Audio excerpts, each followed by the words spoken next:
तो delight IAS पर आप सभी का एक बार फिर से बहुत बहुत स्वागत है।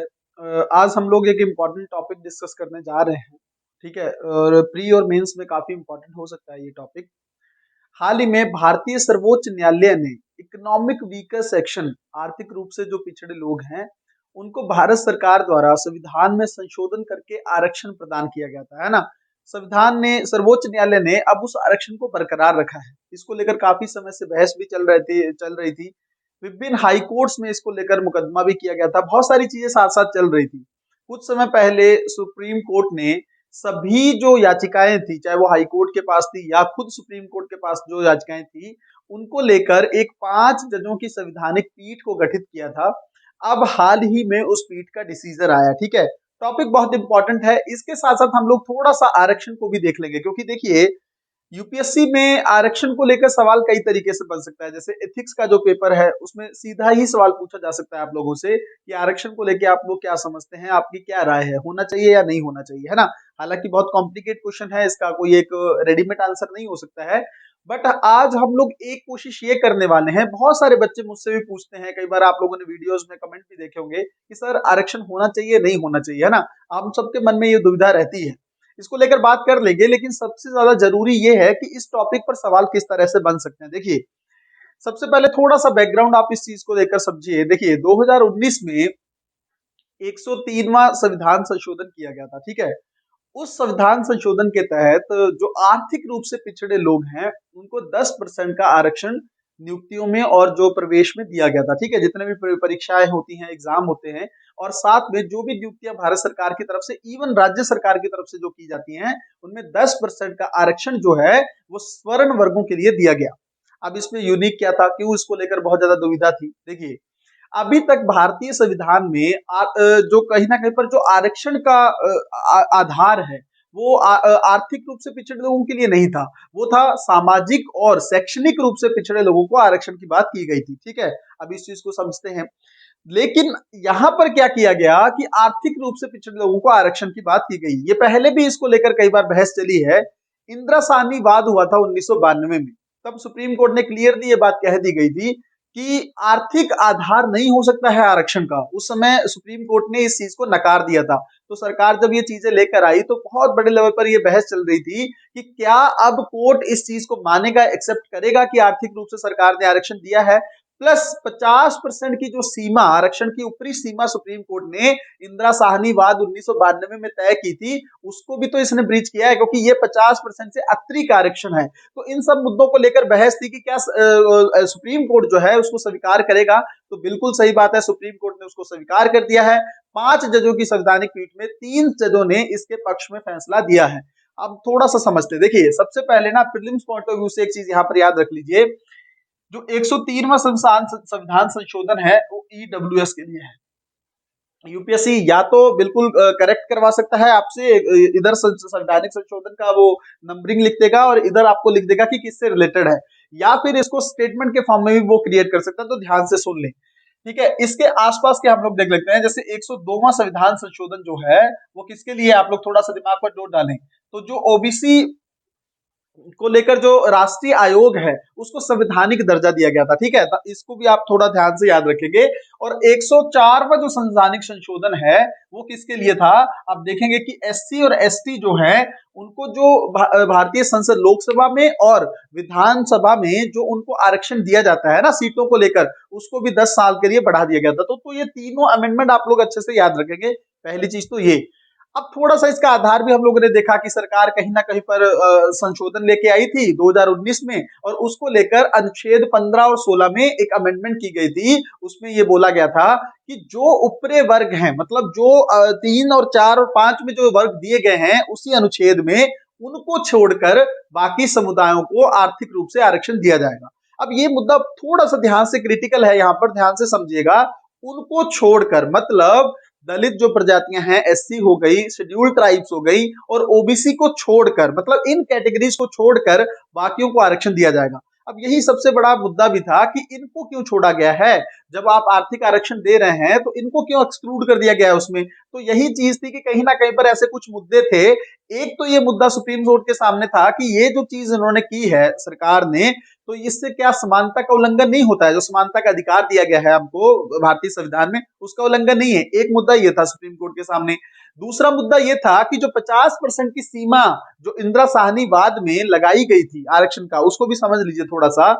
देखिए 1992 में एक बहुत ही इंपॉर्टेंट जजमेंट आया था सुप्रीम कोर्ट का, ठीक है, इंदिरा साहनी वाद याद रखेंगे इसको आप। इससे पहले क्या था कि मंडल आयोग गठित किया गया था, द्वितीय पिछड़ा वर्ग आयोग। सेकंड जो है वो आप समझेंगे कि ओबीसी आयोग था। अब मैं आपसे यहाँ पे अगर प्रश्न पूछूं कि पहला कौन सा था, तो 1953 में फर्स्ट जो है ओबीसी आयोग गठित किया गया था, उसके अध्यक्ष कौन थे, काका कालेकर। तो याद रखिएगा प्रीलिम्स में इसी तरह से हम लोग ध्यान देते हैं, सेकंड पे हो सकता है यूपीएससी एक स्टेटमेंट में फर्स्ट का पूछ ले, तो थोड़ा सा प्रीलिम्स पॉइंट ऑफ व्यू से इसको याद रखिएगा।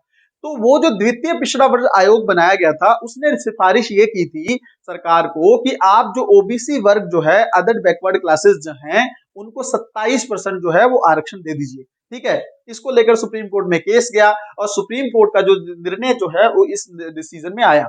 सुप्रीम कोर्ट ने ये बात बोली कि ठीक है आप आरक्षण दीजिए, कोई दिक्कत नहीं है इसमें, लेकिन आप जो आरक्षण है ना किसी भी नौकरी में, या जो सीमा है 50% से ज्यादा नहीं हो सकता है वो, ठीक है। आरक्षण की एक लिमिट लगा दी सुप्रीम कोर्ट ने कि 50% जो है वो आरक्षण की सीमा है, इससे ज्यादा क्रॉस नहीं कर सकता है। अब आपको पता है कि लगभग 49.5% का रिजर्वेशन ऑलरेडी दिया जा चुका है, ठीक है ना, जिसमें एसटी समुदाय है, एससी समुदाय है और ओबीसी वर्ग को दिया गया है, ठीक है। लगभग लगभग आप अगर थोड़ा क्वांटिटी के फॉर्म में भी देखेंगे इसको, तो लगभग आप देखिए कि 27% का रिजर्वेशन ओबीसी समुदाय को है, 15% का रिजर्वेशन जो है वो आपका एससी समुदाय को है, और एसटी को लगभग 7.5% का रिजर्वेशन है। तो इसका टोटल अगर आप देखेंगे तो 49.5% की ये लिमिट हो गई। अब सरकार ने जब 2019 में अमेंडमेंट किया तो सरकार ने ये बोला कि हम जो आरक्षण दे रहे हैं, ईवीएस को दे रहे हैं, ईवीएस को, ईडब्ल्यूएस को, वो आरक्षण जो है कहीं ना कहीं पर हम दे रहे हैं इसके अतिरिक्त। इसके अतिरिक्त जो आपका वर्ड जो है आप समझेंगे कि जो 50% की सीमा है इसके अतिरिक्त दे रहे हैं। तो ये भी एक क्वेश्चन था सुप्रीम कोर्ट के सामने कि ये अतिरिक्त जो दे रहे हैं ये तो आपने मना किया था ना कि आपको नहीं देना है। तो इस वाद को आप समझे क्या कि 1992 के बाद में सुप्रीम कोर्ट ने क्या किया गया था। अगर मैंने मतलब मान लीजिए अभी तक जो भी वीडियो चली है उसमें मैंने ईडब्ल्यूएस की जगह ईवीएस बोल दिया हो तो इसको आप इग्नोर करिएगा, ईडब्ल्यूएस की मैं बात कर रहा हूं, ठीक है। अब यहां से देखिए कि 1992 में सुप्रीम कोर्ट ने इंदिरा साहनी वाद में ये डिसीजन दे दिया था। उसके बाद सरकार ने अब 2019 में अमेंडमेंट लाई गई है ना। अब समझिए सुप्रीम कोर्ट ने क्या बोला फिर इस चीज को लेकर, क्या अभी डिसीजन क्या है। देखिए सुप्रीम कोर्ट ने ना उन सारे जवाब जो हमें इश्यूज थे, जो मुद्दे थे, उनका एक एक करके जवाब दिया। देखिए जो तो 3 जज पक्ष में रहे क्योंकि उन्हीं का डिसीजन माना जाएगा, आपको पता है बहुमत से निर्णय होते हैं कोर्ट में, है ना। तो 3 जो जज पक्ष में थे उन्होंने क्या बोला, थोड़ा सा हम वो भी देख लेंगे कि 2 जो जज हैं जिन्होंने इसके अगेंस्ट मत दिया उनका क्या मत था, वो भी थोड़ा सा देख लेंगे। क्योंकि हम जब परीक्षा में लिखते हैं ना तो थोड़ा सा अगर आर्गुमेंट के फॉर्म में लिखेंगे तो थोड़ा विरोधी पक्ष भी लिख देंगे, तो उससे हमारा जो आंसर है वो बिल्कुल होलिस्टिक रूप में प्रिपेयर हो जाता है। अब ध्यान से समझिए पहला सवाल क्या था कि क्या ये जो इन्होंने आरक्षण दिया है, आर्थिक रूप से जो आरक्षण दिया है, क्या ये संविधान के आधारभूत ढांचे का उल्लंघन है क्या। सुप्रीम कोर्ट के समक्ष पहला सवाल ये था।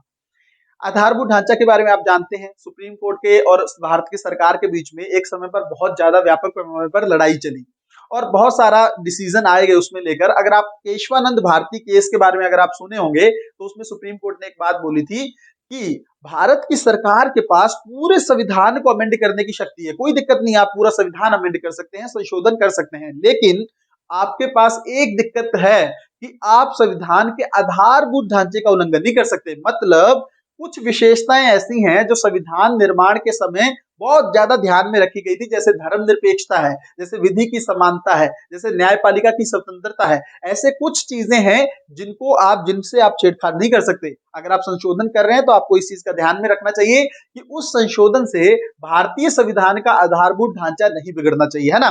तो उसी आधारभूत ढांचे को लेकर यह बात थी, क्या आर्थिक आरक्षण से वो आधारभूत ढांचा का उल्लंघन हो रहा है क्या। तो सुप्रीम कोर्ट ने कहा यह नहीं हो रहा है। क्या बोले वो, संवैधानिक पीठ ने यह बात बोली कि देखिए इससे ना जो आरक्षण, ये 10% का जो आरक्षण दिया गया है ना, इससे उन लोगों को कवर किया गया है जो अभी तक छूटे हुए थे, ठीक है, इसने उन लोगों को कवर किया गया। और 50% की जो लिमिट है ना वो कोई 100 फिक्स नहीं है, मतलब पूरी तरह से वो एक लचीली है, मतलब फ्लेक्सिबल लिमिट है, उसको क्रॉस किया जा सकता है। एक बात तो सुप्रीम कोर्ट ने ये बोली। दूसरी बात ये है कि वो जो 50% की लिमिट लगाई गई थी वो एससी एसटी और ओबीसी के लिए लगाई गई थी, उसमें जनरल कैटेगरी इन्वॉल्व नहीं थी। अभी आपको पता है कि इसमें स्वर्ण जो वर्ग हैं उनको शामिल किया गया है, और उसमें जो पिछड़े लोग हैं उसको 10% का आरक्षण दिया गया है। तो सुप्रीम कोर्ट ने कहा कि ये किसी भी तरह से बेसिक स्ट्रक्चर का उल्लंघन नहीं है, एक अलग कैटेगरी बनाई गई है और उन लोगों को आरक्षण देना जरूरी था। तो इस चीज को लेकर सुप्रीम कोर्ट ने पूरी तरह से क्लियर कर दिया है कि ये बेसिक स्ट्रक्चर के खिलाफ नहीं है। दूसरा सवाल क्या था सुप्रीम कोर्ट के समक्ष, देखिए सुप्रीम कोर्ट ने बोला ये बात कि आप जिस तरह से मान लीजिए जो सीमा है, जो मतलब आरक्षण की जो सीमा है, अतिरिक्त जो आरक्षण दिया गया है उससे इशू कोई नहीं होता है, क्योंकि ये जो लिमिट है, मैंने आप लोगों को फिर भी बताया कि ये लिमिट किसी तरह से एक कोई स्ट्रॉन्ग लिमिट नहीं है कि इसको क्रॉस नहीं किया जा सकता। कुछ मामलों में इसकी जो है हम इसको क्रॉस भी कर सकते हैं, और वो ही हमने सरकार ने इसमें किया है। उसके अलावा कौन से मुद्दे सुप्रीम कोर्ट ने क्या बोला, देखिए तो जब सुप्रीम कोर्ट ने ये चीज बोल दी ना कि ये बेसिक स्ट्रक्चर का उल्लंघन नहीं है, ठीक है, तो ये बात पूरी तरह से क्लियर होगी कि ये जो 103वां संशोधन है संविधान का, ये आगे भी जारी रहेगा। अब मुद्दा यहां पर निकल के आता है, जो विपरीत मत क्या निकल के आया, पक्ष विपक्ष में क्या चीजें निकल कर आई हैं, ये ध्यान से समझिए। अब देखिए जो विपरीत मत वो ये है कि जो दो जज थे जिसमें से एक जज है रामेंद्र भट्ट, ठीक है, एक जज है रामेंद्र भट्ट, एक हमारे चीफ जस्टिस हैं जो आपके यूयू ललित है, ठीक है, यूयू ललित। तो इन दो जजों ने क्या अपना मत रखा, उन्होंने ये बात बोली कि देखिए समझिए ध्यान से इसको, इन जजों ने ये बात बोली कि जो ईडब्ल्यूएस को जो रिजर्वेशन दिया गया है ना, ये इसमें एक लिमिट लगाई गई थी, जो 50% की लिमिट जो क्रॉस हो रही है ना, वो संविधान के आधारभूत ढांचे का उल्लंघन है। और दूसरी बात, संविधान में आर्थिक रूप से जो पिछड़ा वर्ग है ये नहीं ऐड किया गया था। संविधान में हमेशा बात की गई है किसकी, जो सामाजिक रूप से और शैक्षणिक रूप से जो पिछड़े वर्ग हैं उनकी बात की गई है। इसलिए ये दोनों चीजें जो हैं संविधान के आधारभूत ढांचे के उल्लंघन के खिलाफ जाती हैं, ठीक है। और अगर आपको उस पीठ ने यह भी बात बोली, दोनों जजों ने जो विरोध में थे उन्होंने ये बात बोली कि ठीक है, अगर आप अमेंडमेंट दे रहे हैं, आप मान लीजिए इनको आरक्षण दे रहे हैं, तो फिर उन वर्गों को क्यों एक्सक्लूड कर दिया गया है, एससी एसटी और ओबीसी, उनको भी तो आर्थिक आधार पर आरक्षण दिया जाना चाहिए ना। तो मत समझ गए आप, विपरीत मत समझ गए। एक मत ये कह रहा है कि जो ईडब्ल्यूएस का आरक्षण है, जो जिस डिसीजन को माना जाएगा, क्योंकि बहुमत में 3 जज जो है उसके फेवर में है, उसमें ये बोला गया है कि किसी तरह से समानता का उल्लंघन नहीं करता है। क्यों समानता का इसलिए उल्लंघन नहीं करता है कि वो जो लोग हैं वो भी तो पिछड़े हुए हैं, आर्थिक रूप से पिछड़े हुए हैं, उनको इक्वल लाने का तो प्रयास कर रही है सरकार, सरकार उनको भी तो ऊपर लाने का प्रयास कर रही है, तो इसमें समानता का उल्लंघन कैसे हुआ। दूसरी बात, उसमें जो 50% की लिमिट है वो भी हम थोड़ा सा जो मान लीजिए एक्स्ट्रा ऑर्डिनरी केसेस हैं उसमें हम उसको ब्रीच कर सकते हैं, तो उसमें भी कोई दिक्कत नहीं है। तो ये संविधान के बेसिक स्ट्रक्चर का उल्लंघन कैसे हुआ, एक पक्ष ये कह रहा है। दूसरा पक्ष ये कह रहा है कि अगर आपको आरक्षण देना ही था तो उन जो समुदाय हैं उनको क्यों एक्सक्लूड कर दिया गया, उन्हें भी इसमें शामिल करना चाहिए था, ताकि समान तौर पर आरक्षण का लाभ उन्हें भी मिलता। उन समुदायों में जो आर्थिक रूप से पिछड़े लोग हों उनको भी आरक्षण मिलना चाहिए। और साथ में आप 50% की जो लिमिट क्रॉस कर रहे हैं, ये संविधान के आधारभूत ढांचे का उल्लंघन है, क्योंकि अगर ये ब्रीच होती है तो कहीं ना कहीं पर संविधान के आधारभूत ढांचे का कोई मतलब नहीं रह जाएगा। जो आरक्षण का जो कॉन्सेप्ट है, आरक्षण का जो एक कॉन्सेप्ट है ना, जो अवधारणा है, वो भी कहीं ना कहीं पर इससे कमजोर पड़ जाएगी, ठीक है। लेकिन पांचों के पांचों जज एक मत पर सहमत थे, वो मत ये था कि आरक्षण जो है वो कहीं ना कहीं पर अनलिमिटेड नहीं होना चाहिए। आरक्षण का ऐसा नहीं है कि असीम समय पर चल रहा है, आरक्षण को एक समय पर खत्म होना चाहिए। और उनमें से एक जज ने यह भी बोला कि जिस तरह से एंग्लो भारतीय जो हैं, एंग्लो इंडियंस जो को आरक्षण दिया गया था, कुछ समय पहले सरकार ने ये जो अमेंडमेंट की थी ना 104, इसमें एससी एसटी का आरक्षण तो 10 साल बढ़ा दिया गया था, लेकिन एंग्लो इंडियंस का जो आरक्षण है वो खत्म कर दिया गया था, उसके बारे में सरकार ने कुछ नहीं बोला था। तो सुप्रीम कोर्ट के एक जज ने कहा कि जिस तरह से एंग्लो जो इंडियंस है उनका आरक्षण खत्म हो गया, अब उसकी जरूरत नहीं रही, उसी तरह से आने वाले समय में ये सब आरक्षण भी खत्म होने ही चाहिए, क्योंकि आरक्षण हमेशा के लिए समाज में नहीं रह सकता है। तो ये पूरा मुद्दा हम लोगों ने ध्यान से समझा। अब हमें ये देखना है, जल्दी से थोड़ा यहाँ पर ये देख लेते हैं कि आरक्षण का जो कॉन्सेप्ट है, थोड़ा सा इसको ध्यान से, मतलब मैं आपको पूरी डिटेल से इस टॉपिक को अभी नहीं करवा सकता क्योंकि हमारे पास समय की कमी है, लेकिन हमें ये देखना है कि मेंस के पॉइंट ऑफ व्यू से हमारा जो ओवरव्यू है, हमारा एक कॉन्सेप्ट हमारे दिमाग में किस तरीके से रहना चाहिए, इसको समझना है आप लोगों को। देखिए थोड़ा सा अभी अपनी पर्सनल जो अपनी राय हो आरक्षण को लेकर इसको अलग रख देना, क्योंकि जो भी बात मैं अभी करने जा रहा हूं इसको लेकर थोड़ा इमोशनल नहीं होना है कि हाँ होना चाहिए या नहीं होना चाहिए। यूपीएससी का जो एस्पिरेंट होता है वो कभी किसी चीज को लेकर कठोर नहीं होता है। उससे सोचना है यूपीएससी के दृष्टिकोण से, हमें उत्तर लिखना है, उसके अकॉर्डिंग हमारा जो नजरिया है वो क्या होना चाहिए, मैं उस एंगल पर बात कर रहा हूं। मेरी अपनी कोई राय नहीं है इस मामले में, आप ध्यान से समझिएगा। देखिए आरक्षण जो है ना वो संविधान में लाया क्यों गया था कॉन्सेप्ट, जब संविधान सभा की बैठकें चल रही थी उस समय आरक्षण को लेकर बहुत सारी बहस हुई थी, है ना। अब एक चीज देखिए, भारत के अंदर ना कुछ मुद्दे ऐसे हैं जिनको लेकर कई बार समय समय पर बहस होती रहती है और उनका कोई एक रेडीमेड आंसर नहीं है। जैसे फॉर एग्जांपल आप देखेंगे त्रिभाषा फार्मूला भारत में लाना चाहिए या नहीं लाना चाहिए, आज तक इसको लेकर बहस चलती रहती है। उसी तरह का एक मुद्दा है आरक्षण, क्या भारत में आरक्षण होना चाहिए कि नहीं होना चाहिए। जैसे एक मुद्दा यह भी है कि क्या भारत में वर्ण व्यवस्था होनी चाहिए कि या नहीं होनी चाहिए। देखिए मैं कास्ट सिस्टम की बात नहीं कर रहा हूं, जाति व्यवस्था की बात नहीं कर रहा हूं, वो डिफरेंट है। वर्ण व्यवस्था की बात कर रहा हूं जिसमें चार वर्ण होते हैं, आपको पता है, जो है ब्राह्मण वैश्य शूद्र, ब्राह्मण क्षत्रिय वैश्य और शूद्र, है ना, चार वर्ण है।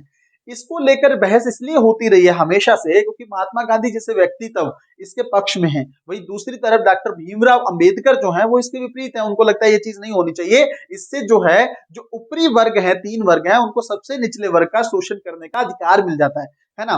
तो ऐसे इसी तरह के बहस के मुद्दों में एक मुद्दा है आपका आरक्षण। ठीक है, आरक्षण का मुद्दा है। अब अगर मैं आपसे एक चीज पूछूं कि क्या आरक्षण दिया जाना चाहिए या नहीं दिया जाना चाहिए, सिंपल सा क्वेश्चन क्वेश्चन मेरा है, और मैं नहीं, यूपीएससी अगर एथिक्स के पेपर में आपसे पूछ ले तब क्या लिखेंगे आप। अपनी राय जो है वो बिल्कुल कठोर नहीं रखनी है, इसको समझिए ध्यान से थोड़ा देखिए। एक बच्चा जो है वो स्ट्रीट लैंप पर बैठकर पढ़ाई कर रहा है ना। एक बच्चा जो है वो जो आपका है एसी के रूम में बैठकर पढ़ाई कर रहा है। एक तो चीज ये समझ लीजिए आप, ठीक है, एक एग्जाम्पल ये देखिए। दूसरा एग्जाम्पल एक और देखिए आप यहाँ पर, वो पता क्या, दूसरा एग्जाम्पल ये देखिए कि एक बच्चा जो है जिसको अपने घर का कोई काम नहीं कर रहा, उसको रोजगार की इतनी जरूरत नहीं है, उसका बैकग्राउंड बहुत अच्छा है, फाइनेंशियली उसको दिक्कत नहीं है, वो पढ़ाई कर रहा है 14 घंटे 15 घंटे। एक बच्चा ऐसा है जिसको 6 से 8 घंटे अपनी फैमिली के लिए वर्क भी करना है और उसके बाद 4 से 5 घंटे में उसको पढ़ाई करनी है। दोनों एग्जाम्पल में देखो, क्या आप किसी एक पैरामीटर पे दोनों समान ला सकते हैं, क्या नहीं है ना समान, थोड़ा सा तो डिफरेंस रहेगा। तो जो बच्चा स्ट्रीट लैंप पर पढ़ रहा है या जो बच्चा जिसने 6 से 8 घंटे अपनी फैमिली को टाइम दिया है, रोजगार जिसके लिए कमाया है, उस उन दोनों बच्चों को कुछ एक्स्ट्रा नहीं पुश करना चाहिए हमें। यही आरक्षण का आधार है, भारतीय संविधान में यही आरक्षण का अधिकार आधार है। क्यों? क्योंकि आप अगर देखेंगे ना, जब संविधान सभा में बैठकें हो रही थी, बहस हो रही थी इस मुद्दे पर, तब यही बातों का जिक्र बार बार हुआ था कि देखिए ये वो समुदाय हैं जिनको लगभग 2500 से 3000 सालों से बहुत ही ज्यादा भेदभाव का सामना करना पड़ा है। ठीक है, अनटचेबिलिटी का जो कॉन्सेप्ट है, अस्पृश्यता का, ये जो कॉन्सेप्ट है ये इन्हीं लोगों के साथ जोड़कर देखा गया। इन लोगों के साथ कई समय तक अपराध किए गए, इनको कहीं ना कहीं पर मंदिर में नहीं आने दिया गया, इनके साथ बहुत मतलब व्यापक पैमाने पर ज्यादतियां हम लोगों ने भारतीय इतिहास में देखी हैं, इसमें कोई डाउट नहीं। बट अगर वो लोग जो 2500 साल से भेदभाव का सामना कर रहे हैं, वो आज वर्तमान में जब देश आजाद होगा, जब देश का नया संविधान बनेगा, क्या उस समय जो अन्य लोग हैं उनके साथ कंपीट कर पाएंगे क्या? वो तो बहुत पीछे हैं, उनका एजुकेशनल बैकग्राउंड उतना अच्छा नहीं है, आर्थिक रूप से वो इतने पिछड़े हैं, बहुत सारी चीजें, सामाजिक रूप से वो बहुत पिछड़े हैं, उनको इक्वल तो लाना पड़ेगा, इसलिए आरक्षण का आधार लाया गया था। उसी को बेस में रखकर आप आज भी प्रश्न का उत्तर देंगे। आप अपनी तरफ से ऐसे नहीं शुरू हो जाना चाहिएगा कि हाँ आप तो 70 साल हो चुके हैं, बिल्कुल अब आरक्षण खत्म कर देना चाहिए, आरक्षण की वजह से हमें सिलेक्शन नहीं मिल रहा है, बहुत सारी चीजें ऐसी मन में आती है ना। तो वो उस तरह की मेंटेलिटी आपको नहीं रखनी है, आपको मेंटेलिटी बिल्कुल, अब देखिए थोड़ा सा इसका जो रियलिटी है उसके पक्ष में बात करिए कि ये चीजें पॉसिबल नहीं है।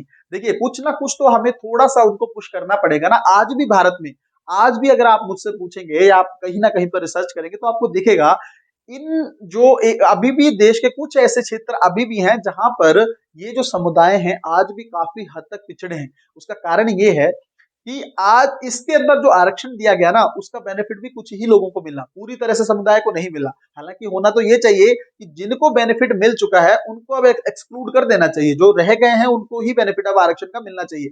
बट बात यह है कि भारत है, बहुत सारी चीजें इसमें होती हैं, कोई भी लोग जो है वो आरक्षण छोड़ने के लिए तैयार नहीं है, जिनको एक बार इसका बेनिफिट मिल चुका है वो बार बार इसका बेनिफिट ले रहे हैं। तो अब अगर आप देखें कि इसका पक्ष में आपको थोड़ा सा इसमें लगभग 60 से 70% रहना है कि आरक्षण देना इसलिए जरूरी है कि कहीं ना कहीं पर उन्हें समानता और समान रूप से उन्हें देखना है, इक्वल लेकर आना है। और दूसरी बात यह है कि कहीं ना कहीं पर उन लोगों ने पिछड़े रूप से कई हजार सालों से भेदभाव का सामना किया है, उनके पास संसाधनों की कमी है, रिसोर्सेज उतने नहीं है उनके पास, तो उन लोगों को हमें रिसोर्सेज और कुछ छूट प्रोवाइड करने की जरूरत है। लेकिन लेकिन लेकिन यहां से समझिएगा, थोड़ा सा अपना व्यू इस तरह से आगे एंगल दीजिएगा अपने आंसर को। आगे से आप ये बोलेंगे कि देखिए, लेकिन भारत में आरक्षण का जो कॉन्सेप्ट था, ये बोला गया था कि 10 से 15-20 साल में ये खत्म होना चाहिए, है ना, ये था ना ये बात कि एक समय पर ये जल्दी खत्म होना चाहिए। लेकिन आज देश को आजाद हुए लगभग 75 साल हो चुके हैं, बट ये आरक्षण आज भी है और इसका दायरा लगातार बढ़ता चला जा रहा है ना। आपने देखा होगा किस तरह से मराठों को लेकर आरक्षण दिया गया और डिमांड हुई व्यापक पैमाने पर, जाट समुदाय लगातार आरक्षण की मांग करता रहता है। तो ये जो चीजें हैं, इस तरह की चीजें भारत में आज क्यों, क्योंकि एक तो भारत में बेरोजगारी बहुत बढ़ गई है, आपको पता होगा, उस वजह से कहीं ना कहीं पर हर समुदाय ये चाहता है कि चलिए कुछ बेनिफिट आरक्षण का मिल जाए तो हम लोग भी सर्विस में चले जाएं। तो ये चीजें जो है सरकार को, जो एक्सटर्नल फैक्टर है ना, जैसे बेरोजगारी का बढ़ जाना, आपने देखा होगा एक समय पर रिपोर्ट आई थी कि भारत में बेरोजगारी की जो दर है वो लगभग 45 सालों में टॉप पर है।